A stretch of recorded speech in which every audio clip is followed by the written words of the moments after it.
Mark సువార్త 7వ అధ్యాయం 20వ వచనం నుంచి 23వ వచనం వరకు. మనుష్యుని లోపల నుండి బయలు వెళ్ళునది మనుష్యుని అపవిత్రపరచును. లోపలి నుండి అనగా మనుష్యుల హృదయములో నుండి దురాలోచనలను, జారత్వములను, దొంగతనములను, నరహత్యలను, వ్యభిచారములను, లోభములను, చెడుతనములను, కృత్రిమమును, కామవికారమును, మత్సరమును, దేవదూషణయు, అహంభావమును, అవివేకమును వచ్చును. ఈ చెడ్డవన్నీయు లోపల నుండియే బయలు వెళ్ళి మనుష్యుని అపవిత్రపరచునని ఆయన చెప్పెను. ప్రార్థన చేసుకుందాం. ప్రేమ కలిగిన మా పరలోకపు తండ్రి, మీ ఘనమైన అతి పరిశుద్ధమైన నామానికి వందనాలు స్తోత్రాలు తెలియజేస్తా ఉన్నాం ప్రభువా. ఉదయకాల సమయంలో మీ సన్నిధికి చేరి మిమ్మల్ని స్తుతించడానికి, ఆరాధించడానికి, వాక్యపు వెలుగులో మమ్మల్ని మేము పరిశీలించుకోవడానికి దయచేసిన మరొక గొప్ప అవకాశాన్ని బట్టి, యొక్క పునరుద్ధాన దినాన్ని బట్టి మిమ్మల్ని స్తుతిస్తూ ఆరాధిస్తూ గనపరుస్తూ ఉన్నాం ప్రభువా. మా జీవితాల్లో మీరు చేస్తున్న ప్రతి మేలును బట్టి మీకు వందనాలు. మా ఏళ్ళ మీరు కలిగి ఉన్న ఉద్దేశాలను బట్టి మిమ్మల్ని స్తుతిస్తూ ఆరాధిస్తూ ఉన్నాం. మీరేమంటున్నారో దాన్ని బట్టి మీకు వందనాలు ప్రభువా. మీ యొక్క సార్వభౌమాధికారాన్ని బట్టి, ప్రేమ వాత్సల్యతలను బట్టి, గొప్పతనాన్ని బట్టి, ఔన్నత్యాన్ని బట్టి ప్రభువా నాయన, విశ్వాస్యతను బట్టి, మహాపరిశుద్ధతను బట్టి, అపరిమితమైన మీ జ్ఞానాన్ని బట్టి ప్రభువా మిమ్మల్ని స్తుతిస్తూ ఆరాధిస్తూ కనపరుస్తూ ఉన్నాం. ఈ సమయంలో వాక్యాన్ని ధ్యానించిన ఇంటుండగా మాతో మాట్లాడమని, వినిగ్రహించి లోబడ్డానికి కృప చూపించమని, ప్రతి ఆటంకాన్ని, అంధకార శక్తిని లయపరచమని ప్రాధేయపడతా ఉన్నాం. ప్రభువా నాయన, మాలో ప్రతి ఒక్కరు ప్రభువా నాయన వాక్యం ద్వారా ప్రభు ఆశీర్వదింపబడ్డానికి, ప్రభువా నాయన ఆదరణ పొందడానికి సహాయం దయచేయండి.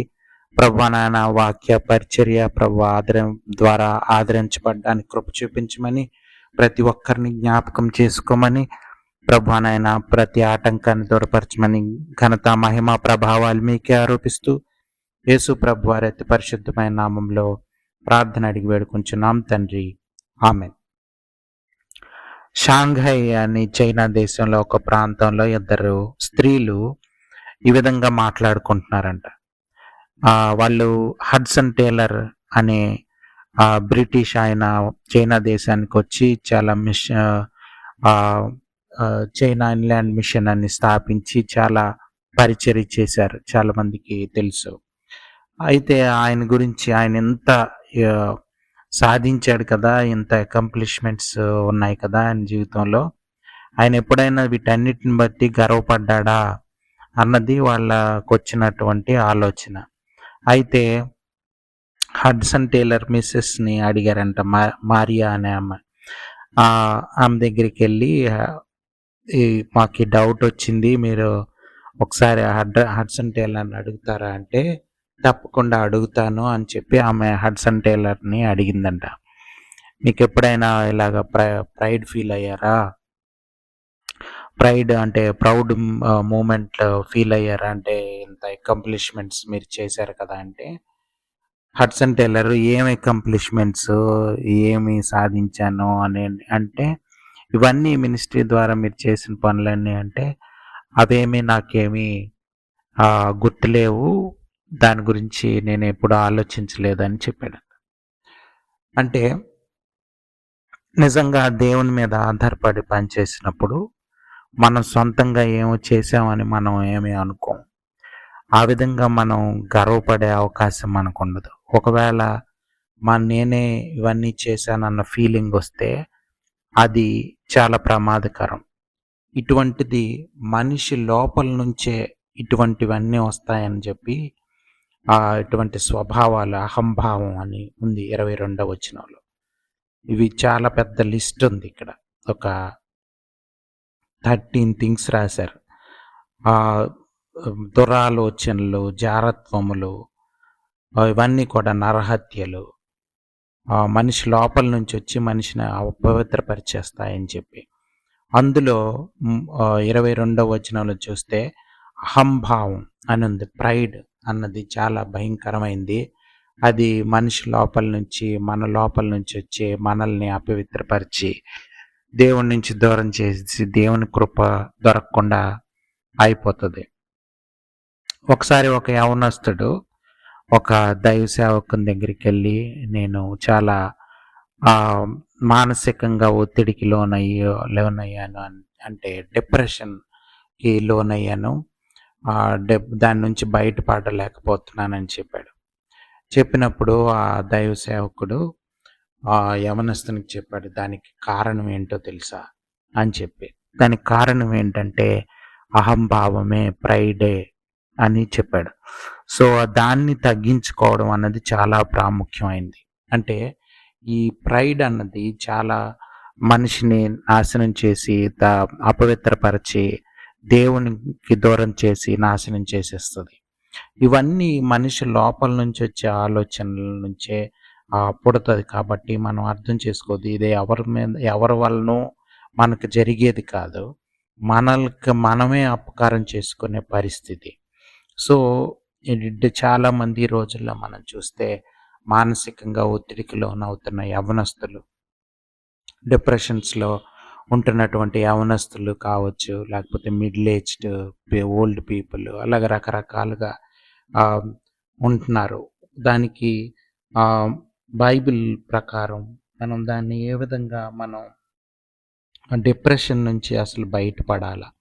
ఈ ప్రైడ్ అన్న దాని నుంచి, అంటే డిప్రెషన్‌కి కారణం ఈ లోపల ఉన్నటువంటి ప్రైడే కారణం. అంటే చూడండి, చాలా కారణం. నాకిది కావాలి, నేనిది సాధించాలి, లేకపోతే ఇలా ఇవన్నీ కూడా ప్రైడ్ నుంచొచ్చేవే. ఆహ్, ఈవెన్ లస్ట్ ఇదంతా కూడా ప్రైడ్ నుంచే వస్తది అని ఆహ్, మనం అర్థం చేసుకోవచ్చు. సో, హ్యూమిలిటీ అన్నది అంటే మనల్ని మనం తగ్గించుకోవడం అన్నది చాలా ప్రాముఖ్యమైంది. అది మనం యొక్క ఉదయకాల సమయంలో అర్థం చేసుకోవడానికి ప్రయత్నం చేద్దాం. చూడండి, 2వ పేతురు పత్రిక 3వ అధ్యాయం 18వ వచనం. మన ప్రభువును రక్షకుడునైన యేసుక్రీస్తు అనుగ్రహించు కృపయందును జ్ఞానమందును అభివృద్ధి పొందుడి. ఆయనకు ఇప్పుడును యుగాంత దినము వరకును మహిమ కలుగునుగాక. ఆమేన్. అంటే దేవుని జ్ఞానంలో అభివృద్ధి పొందడం అన్నది చాలా ప్రాముఖ్యం. అంటే మనం ప్రైడ్ నుంచి బయటపడాలంటే ఈ అహంభావం మన జీవితంలో మనం దాన్ని ఓవర్‌కమ్ అవ్వాలంటే ప్రైడ్‌ని ఎలా అంటే దేవుని వైపు చూడాలి. మన వైపు మనం దృష్టి కాకుండా మన ఫోకస్ అన్నది దేవుని మీద దృష్టి సారించాలి. మన వైపు చూసుకుంటే మనం అంటే మనం చాలా ప్రైడ్ వస్తది. మన ఫోకస్ అన్నది మన పైన ఉండకూడదు. ఇది చాలా ప్రాముఖ్యమైంది. ఫోకస్ అన్నది అంటే దేవుని వైపు మనం చూస్తే మన మన మనం ప్రైడ్ ఫీల్ అయ్యే అవకాశం ఉండదు. ఎందుకంటే చూడండి, ఆ నాలెడ్జ్ అన్నది చాలా అవసరం. అంటే దేవుని యొక్క గొప్పతనం అర్థం చేసుకోవడం, దేవుని యొక్క పరిశుద్ధత, ఆయన జ్ఞానం ఇవన్నీ అర్థం చేసుకోవడం చాలా ప్రాముఖ్యం. అది అర్థమైనప్పుడు మనం ఇంకా ప్రైడ్ మన జీవితంలో మనం ఫీల్ అయ్యే అవకాశం మనకు రాదు. అందుకని ఎప్పుడు కూడా దేవుని జ్ఞానంలో అభివృద్ధి పొందడం, దేవుని కృపలో అభివృద్ధి పొందాలని పేతురు భక్తుడు కూడా ఆయన ఆ యొక్క పత్రికలో, ఆయన ఉత్తరంలో ఈ మాటలు వ్రాస్తా ఉన్నాడు. చూడండి, ఈ యేసుక్రీస్తు అనుగ్రహించి కృపయందు జ్ఞానమందు అభివృద్ధి పొందాలి. మనం గ్రో అవ్వాలి. అప్పుడు మనలో హ్యూమిలిటీ డెవలప్ అవుతుంది. ప్రైడ్‌ని ఓవర్‌కమ్ అవ్వచ్చు. అంటే తగ్గింపు స్వభావం మనలో వస్తది. అప్పుడు మనం అప్పుడు చూడండి, హడ్సన్ టేలర్ లాగా ఆయన ఏదో సాధించాడు అనుకోవట్లేదు. అదన్నీ దేవుని కృప ద్వారా ఆ దేవుడు ఆయన్ని వాడుకోవడం ద్వారా జరిగిన అకంప్లిష్మెంట్స్ అంటే. అంటే దేవుడు సాధించింది, పరిశుద్ధాత్మ దేవుడు చేసిందని ఆయనకి తెలుసు. అందుకని ఆయనేమి గర్వం ఫీల్ అయ్యే అవకాశమే లేదు ఆయన జీవితంలో. ఇది మనం అర్థం చేసుకోవాలి. ఇంకా చూడండి, యోహాను భక్తుడు కూడా మనం చూస్తే 33వ అధ్యాయం 30వ వచనంలో బాప్తిస్మం ఇచ్చి యోహాను ఆయన హెచ్చింపబడాలి, నేను తగ్గింపబడాలి అని ఆయన చెప్తున్నాడు. అంటే మనం కూడా ఇదే సూత్రం పాటించాలి. ఆ దేవుణ్ణి ఎప్పుడు ఘనపరచాలి.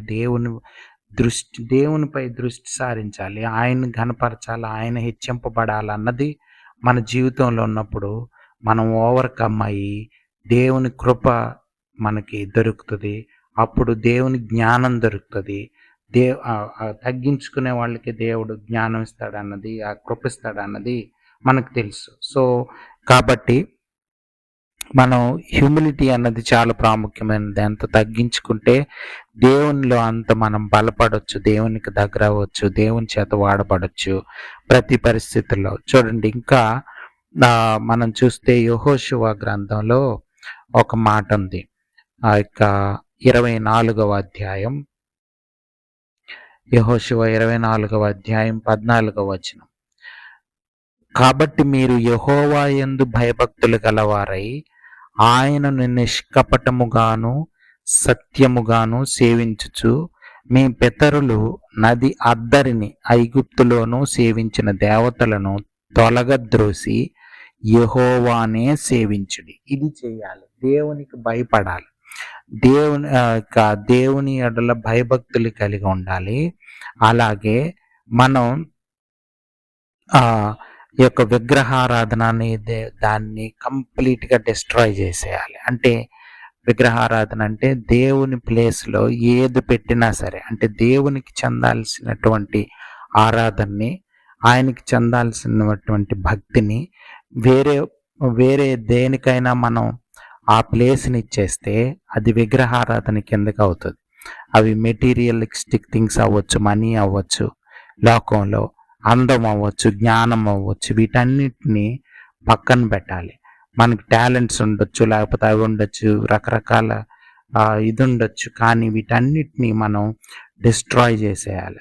అప్పుడు దేవునికి సంపూర్ణంగా మనం భయభక్తులు కలిగి ఆయన మీద ఆధారపడి బ్రతికితే, ఆ విధంగా మనల్ని మనం తగ్గించుకోగలిగితే అది చెప్తున్నాడు యెహోషువ ఆ యొక్క ఇశ్రాయేలీయులకి చివరి మాటలుగా చెప్తున్నాడు అనమాట. ఆయన ఇంకా లోకం విడిచి వెళ్ళిపోయే ముందు చెప్తున్నటువంటి మాటలు కాబట్టి చాలా ప్రాముఖ్యం. అంటే దేవునికి భయపడడం అన్నది చాలా ప్రాముఖ్యం. ఆ విధంగా మనం అంటే దేవుని గొప్పతనం తెలిసినప్పుడు, ఆయన జ్ఞానం, ఆయన పరిశుద్ధత ఇవన్నీ మనకు అర్థమైనప్పుడు మనం ఆటోమేటిక్‌గా ఆయనకి భయపడతాం. భయభక్తులు కలిగి మనం జీవిస్తాం. అలాగే మీరు చూడండి యాకోబు వ్రాసిన పత్రిక 4వ అధ్యాయం 6వ వచనం నుంచి 7వ వచనం వరకు. కాదు గాని ఆయన ఎక్కువ కృపనిచ్చెను, అందుచేత దేవుడు అహంకారులను ఎదిరించి దీనులకు కృప అనుగ్రహించును అని లేఖనము చెప్పుచున్నది. కాబట్టి దేవునికి లోబడి ఉండుడి, అపవాదిని ఎదిరించుడి, అప్పుడు వాడు మీ యొద్ద నుంచి పారిపోవును. దేవునికి లోబడి ఉండాలి, అపవాదిని ఎదిరించాలి. అప్పుడు మనం మనం మన మన జీవితంలో శాంతి సమాధానాలతో మనం జీవించవచ్చు. సైతాను మనల్ని డిప్రెషన్కి తీసుకెళ్లకుండా, లేకపోతే మన ఆలోచనలు మనల్ని డిప్రెషన్కి తీసుకెళ్లకుండా మనం తగ్గించుకున్నప్పుడు ఆ విధంగా చూడండి సైతాన్ని ఎదిరి దేవునికి లోబడినప్పుడు ఇది జరుగుతుంది. ఇది మనం అర్థం చేసుకోవాలి. దేవునికి సబ్మిట్ చేసుకోవడం నేర్చుకోవాలి. ఆ తర్వాత ఇది చాలా ప్రాముఖ్యమైంది, దేవునికి మనం సబ్మిట్ చేసుకోవడం. యెషయా గ్రంథంలో మనం చూస్తే 66వ అధ్యాయం 2వ వచనం చదువుతున్నాను చూడండి. అవన్నీ నా హస్తకృత్యములని నా వలన కలిగినవని యెహోవా సెలవిచ్చుచున్నాడు. ఎవడు దీనుడై నలిగిన హృదయము గలవాడై నా మాట విని వణుకుచుండునో వానినే నేను దృష్టించుచున్నాను. చూసారా? అంటే దేవుని కృప మనకు దొరకాలంటే, దేవుని దృష్టి మన మీద ఉండాలంటే, దేవుని చేత మనం నడిపించబడాలంటే, మనం కానీ వ్యక్తిగతంగా మన కుటుంబాలు కానీ సంఘాలు కానీ మినిస్ట్రీస్ పరిచర్య చేసేవాళ్ళు ఇవన్నీ కూడా దేవుని చేత మనం నడిపించబడాలి. ఇది మనం అర్థం చేసుకోవాలి. దీనుడై నలిగిన హృదయం గలవాడై నా మాట విని వణుకుచుండును. అంటే దేవుని వాక్యానికి భయపడ్డాం. దేవుని వాక్యం శక్తివంతమైంది. ఆయన మాటకు లోబడాలన్నది. ఆ వాక్యంని మనం చాలా జాగ్రత్తగా విని చాలామంది మనం వాక్యాన్ని క్యాజువల్‌గా చదివేసి వదిలేసే పరిస్థితి చాలా సార్లు మన జీవితాల్లో మనం గమనించుంటాం. మార్చుకోవాలి. చూడండి, అది అర్థం చేసుకొని దేవుని వాక్యాన్ని ఆనర్ చేయాలి, గౌరవించాలి. దా బ బ భయంతో, వణుకుతో వాటిని ఆ వాక్యాన్ని మన హృదయంలో భద్రపరుచుకోవాలి. అంత రెస్పెక్ట్ ఇవ్వాలి దేవుని వాక్యానికి. అప్పుడు దేవుని దృష్టి మన మీద ఉంటది. వెలిగినరిగిన హృదయంలో దేవుని వాళ్ళ పట్ల దేవుడు దృష్టి సారిస్తున్నాడని ఉంది. ఇది మనం అర్థం చేసుకోవాలి. చూడండి, చాలాసార్లు యవ్వనస్తులు మన యవ్వన వయసులో ఉన్నవాళ్ళు గమనించుంటారు.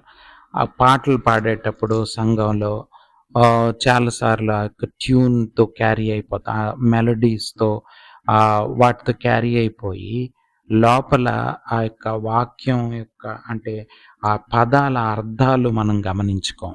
అంటే దేవుణ్ణి స్తుతిస్తున్నాము, లేకపోతే ఆరాధిస్తున్నాము, లేకపోతే ఏ ఏదైనా ఒక అర్థవంతమైన పాట మనం పాడేటప్పుడు ఆ లిరిక్స్ పట్టించుకోకుండా చాలాసార్లు ఆ ట్యూన్‌ని లేకపోతే ఆ యొక్క మెలోడీని మనం ఆధారం చేసుకొని వాక్యం పట్టించుకోకపోతే, ఆ మాటలను పట్టించుకోకపోతే ఇంకా అర్థం ఉండదు. యేసుప్రభు వారు ఏం చెప్పారంటే, ఎక్కడ ఇద్దరు ముగ్గురు నా నామమును కూడి ఉంటారో వాళ్ళ మధ్య నేనుంటానని. అంటే ఆ దేవుని సన్నిధి ఉంది అని మనం గమనించుకొని, ఆ పాటల్ని, వాక్యాల్ని మనం గమనించుకొని ఆ పాటలు పాడినప్పుడు దేవునికి మనం పాటలు పాడుతున్నాం. అంటే దేవుణ్ణి స్తుతిస్తున్నాం, దేవుణ్ణి ఆరాధిస్తున్నాం. అంతేగాని ఎమోషనల్‌గా ఈ రోజుల్లో మనం చూస్తే చాలాసార్లు పట్టించుకోరు. చాలా శరీరానుసారమైనటువంటి ఆరాధనలు, ఆత్మానుసారంగా కాకుండా ఎమోషనల్‌గా లేకపోతే రకరకాలుగా ఆరాధించే వాళ్ళు ఆఫ్‌కోర్స్ మనిషి ఎమోషనల్ బీయింగ్. కానీ ఆత్మ, పరిశుద్ధాత్మ దేవుని ఆహ్, ఆహ్, తో మన ఆత్మ ఏకీభవించినప్పుడు నిజమైన ఆరాధన అన్నది జరుగుతది. అది మనం అర్థం చేసుకొని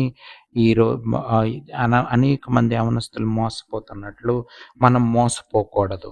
సో, కాబట్టి దేవునికి సబ్మిట్ చేసుకోవడం అన్నది చాలా ప్రాముఖ్యమైంది. ఈ యొక్క అది చాలా మనం అర్థం చేసుకోవాలి. దేవుణ్ణి ఆరాధించాలి, దేవుణ్ణి ఘనపరచాలి. చూడండి, ఆ యొక్క కీర్తనల గ్రంథంలో మనం చూస్తే 50వ అధ్యాయం 14వ వచనం. కీర్తనల గ్రంథం 50వ అధ్యాయం 14వ వచనం. దేవునికి స్తుతియాగము చేయుచు మహోన్నతునికి నీ మొక్కుబడులు చెల్లించుము. దేవునికి స్తుతియాగం చేయాల. ఇంకా మనం చూస్తే మొదటి తెస్సలోనికీయులకు రాసిన పత్రిక 5వ అధ్యాయం 18వ వచనం. ప్రతి విషయమునందును కృతజ్ఞతాస్తుతులు చెల్లించుడి. ఇలాగు చేయుట యేసుక్రీస్తునందు మీ విషయములో దేవుని చిత్తం. ప్రతి పనిలో కూడా ఎప్పుడు మనల్ని మనం హంబుల్‌గా ఉంటే అప్పుడు దేవుణ్ణి అప్రిషియేట్ చేస్తాం. మనకిచ్చిన జీవితాన్ని బట్టి, మనకి మనకి మనకి దయచేస్తున్న ఆహారాన్ని బట్టి, బట్టల్ని బట్టి, మనకు నివాస స్థలాన్ని బట్టి, వీటన్నిటిని బట్టి దేవుణ్ణి మనం కనపరచాలి, దేవుణ్ణి స్తుతించాలి. ప్రతి పరిస్థితిని బట్టి దేవుని స్తుతించాలి. మనకి ఇరుకులొచ్చినా, ఇబ్బందులొచ్చినా, ఏమొచ్చినా సరే దేవుని ప్రణాళికలో మనం ఉంటున్నప్పుడు దేవుడు మనల్కి నేర్పించడానికి పాఠాలు, ఆయా పరిస్థితులు గుండా మనల్ని ఆ యొక్క ట్రయల్స్ అవి వచ్చినప్పుడు మనం ఇంకా విశ్వాసంలో బలపడతాం, ఇంకా దేవునికి దగ్గరవుతాం. దానికోసమే దేవుడు అటువంటి పరిస్థితులు మనకిస్తాడు. అందుని బట్టి మనం దేవుని స్తుతించాలి. మనకి అనుకూలంగా ఉన్నప్పుడు స్తుతిస్తూ, లేకపోతే మనకేమన్నా ఇష్టపడని పరిస్థితులు గుండా దేవుడు మనల్ని తీసుకెళ్తుంటే మనం పోకుండా ఉండడం కరెక్ట్ కాదు. దీనివల్లనే మనం డిప్రెషన్స్‌కి వెళ్ళిపోవడం ఇవన్నీ వస్తాయి. సో, ఇది మనం అర్థం చేసుకోవాలి. మనల్ని మనం తగ్గించుకొని దేవుణ్ణి ఘనపరిచినప్పుడు, దేవునికి థాంక్‌ఫుల్‌గా, గ్రేట్‌ఫుల్‌గా ఉన్నప్పుడు మనకు ఏ మానసిక ఒత్తిడి మన జీవితాల్లోకి రాదు. చూడండి దేవుణ్ణి అలాగే యేసు ప్రభు వారిని దేవుణ్ణి మనం అర్థం చేసుకోవాలి. ఇంకా చూస్తే ఆ యొక్క లూకాసు వార్తలో 10వ అధ్యాయంలో 2వ వచనం మనం చదివితే, పంపినప్పుడు ఆయన వారితో ఇట్లనెను, కోత విస్తారముగా ఉన్నది గాని పనివారు కొద్దిమందియే. కాబట్టి కోత యజమానుని తన కోత పనివారిని పంప వేడుకొండి. అంటే దే మనం చాలా దే ప్రజల్ని అంటే దేవుణ్ణి సర్వ్ చేయడం అంటే అర్థం ఏంటంటే, దేవుడు ప్రజల్ని, మనుషుల్ని ఎంత ఎక్కువగా ప్రేమిస్తున్నాడు. వాళ్ళు నశించిపోవడం దేవునికి ఇష్టం లేదు. అనేక మంది దేవుడు తెలియక వాళ్ళ ఇష్టానుసారంగా బ్రతికి చనిపోతున్న వాళ్ళు, లోకాన్ని విడిచి వెళ్ళిపోతున్న వాళ్ళు అనేక మంది ఉన్నారు. వాళ్ళ పట్ల అంటే దేవుడు ఏ విధంగా వాళ్ళని పట్ల భారం కలిగి ఉన్నాడో అదే భారం మనం తగ్గించుకున్నప్పుడు, మనం దేవుణ్ణి గనపరిచినప్పుడు, ఆయనకి భయపడినప్పుడు, ఆయన్ని గౌరవించినప్పుడు, భయభక్తులతో మనం ఉంటున్నప్పుడు దేవుడు మనకు ఆ భారం ఇస్తాడు. అప్పుడు మనం ఆ ప్రజల్ని కూడా మనం తోటివారిని అంటే మన దృష్టి మన మీద కాకుండా దేవుడి మీద, దేవుని ప్రజల మీద మన దృష్టి ఉంటుంది. దేవుడు చూస్తున్న యొక్క ప్రజల పట్ల మనం భారం కలిగి వాళ్ళని ప్రేమిస్తాం. దేవుడు ఎలాగైతే తోటి వారిని ప్రేమిస్తున్నాడో అలాగే మనం కూడా వాళ్ళని దేవుణ్ణి ప్రేమిస్తున్నప్పుడు ఆటోమేటిక్‌గా తోటి విశ్వాసులను, అవిశ్వాసులను మనం ప్రేమిస్తాం. ప్రేమించినప్పుడు ఎవరు నశించిపోకుండా మనం వాళ్ళ పట్ల భారం కలిగి ఉంటాం. సో, కాబట్టి ఈ యొక్క దే దేవుడు చెప్తున్నాడు, దేవుణ్ణి సర్వ్ చేయడం అన్నది చాలా ప్రాముఖ్యమైనది. అప్పుడు మనం డిప్రెషన్స్‌లోకి వాటిల్లోకి వెళ్ళే అవకాశం మనకి రాదు. చూడండి, అపోస్తలుల కార్యముల గ్రంథం 20వ అధ్యాయం 35వ వచనం. అపోస్తలుల కార్యముల గ్రంథం 20వ అధ్యాయం 35వ వచనం. మీరును ఇలాగు ప్రయాసపడి బలహీనులను సంరక్షింపవలెనని పుచ్చుకొనుట కంటే ఇచ్చుట ధన్యమని ప్రభువైన యేసు చెప్పిన మాటలు జ్ఞాపకం చేసుకొనవలెననియు అన్ని విషయములలో మీకు మాదిరి చూపితిననియు చెప్పెను. చూడండి, మనం మనకు దేవుడు అన్ని చాలా ఉచితంగా రక్షణ ఇచ్చాడు. ఉచితంగా మనల్ని దేవుడు రక్షించుకున్నాడు. మనకు కావలసిన ఆత్మీయమైనటువంటి మేళ్ళు, ఆహారం దయచేస్తున్నాడు. కాబట్టి మనం ఇతరుల పట్ల భారం కలిగి వాళ్ళు కూడా నశించిపోకుండా వాళ్ళకు కూడా రక్షణ అందేటట్లు మనం దేవునిని సర్వ్ చేయడం అన్నది, వాళ్ళ పట్ల భారం కలిగి ఉన్నప్పుడు మన మానసిక ఒత్తిడి ఏమీ మన దగ్గరికి రాదు. ఈ డిప్రెషన్స్లోకి వెళ్ళిపోవడం, మానసికంగా దేవునికి దూరం అయిపోవడం, ఇటువంటివన్నీ మెంటల్ హెల్త్ పాడైపోయే అవకాశం ఉండదు. ఆరోగ్యంగా మనం దేవుని స్తుతిస్తూ, ఆరాధిస్తూ నిజమైన క్రైస్తవ జీవితం జీవించడానికి ఇది తోడ్పడుతుంది. హంబుల్‌గా ఉండడం అన్నది హ్యూమిలిటీని మనం మన జీవితాల్లో డిసిప్లిన్ అలవాటు చేసుకోవాలి. హంబుల్‌గా మనల్ని మనం తగ్గించుకొని దేవుణ్ణి హెచ్చించే వారంగా ఉండాలి.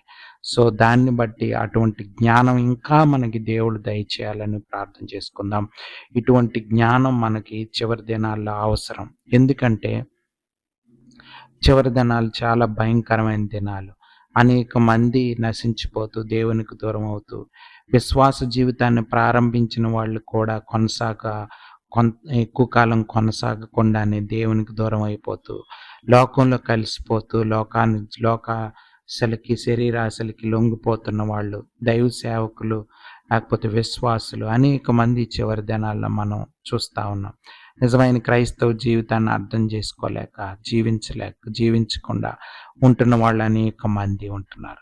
ఈ చివరి దినాల్లో మనం ఇటువంటి లెసన్ నేర్చుకుందాం. మనల్ని మనం తగ్గించుకుందాం. యేసు ప్రభు వారు మరణం పొందినంతగా తగ్గించుకున్నారని ఫిలిప్పీలకు రాసిన పత్రికలో ఉంది. అలాగే యోహాను బాప్తిస్మం ఇచ్చి యోహాను తగ్గించి, అందరూ కూడా దేవుణ్ణి వెంబడించిన శిష్యులు వాళ్ళందరూ కూడా వాళ్ళని తగ్గించుకొని దేవుణ్ణి గణపరిచి వాళ్ళ నిత్యరాజ్యంలోకి వాళ్ళు వెళ్ళారు. సో, ఇది మనం అర్థం చేసుకోవాల్సింది. మనం కూడా నిత్యరాజ్యంలో దేవుని జీవితంలో ఆ పాలుభాగస్తులమై ఉండాలని పరిశుద్ధాత్మ దేవుణ్ణి ప్రార్థన చేసుకుందాం. ప్రేమ కలిగిన మా పరలోకపు తండ్రి, మీ ఘనమైన అతి పరిశుద్ధమైన నామానికి వందనాలు ప్రభువా. ఉదయకాల సమయంలో మీ సన్నిధికి చేరడానికి దయచేసిన అవకాశాన్ని బట్టి, వాక్యం వినిగ్రహించబడ్డానికి ప్రభువా నాయన దయచేసిన అవకాశాన్ని బట్టి మీకు వందనాలు. ఈ వాక్యాన్ని బట్టి మీకు వందనాలు. హృదయంలో భద్రపరచమని, వాక్యం మా హృదయాలకి ప్రభువా మా జీవితాలకి మేలుకరంగా మార్చమని ప్రాధేయపడతా ఉన్నాం. కృప చూపించండి ప్రభువా నాయన. మీరే ప్రభువా నాయన సహాయం దయచేయమని, ప్రభువా మాలో ప్రతి ఒక్కరం కూడా మీకు నమ్మకంగా భయభక్తులు కలిగి మమ్మల్ని మేము తగ్గించుకొని మిమ్మల్ని హెచ్చించే వారంగా మేము ఉండడానికి, ఆ హ్యూమిలిటీ మా జీవితాల్లో ఇంకా ఇంకా రోజు రోజుకి ప్రభువా నాయన అభివృద్ధి చెందడానికి కృప చూపించమని, తగ్గింపు స్వభావం ప్రభువా నాయన అలవాటు చేసుకోవడానికి, ప్రభువా నాయన అంగీకరించడానికి, ప్రభువా మిమ్మల్ని ఘనపరిచే వారంగా మేము ఉండడానికి కృప చూపించమని యేసు ప్రభువారి అతి పరిశుద్ధమైన నామంలో ప్రార్థన అడిగి వేడుకుంటున్నాం తండ్రి. ఆమేన్.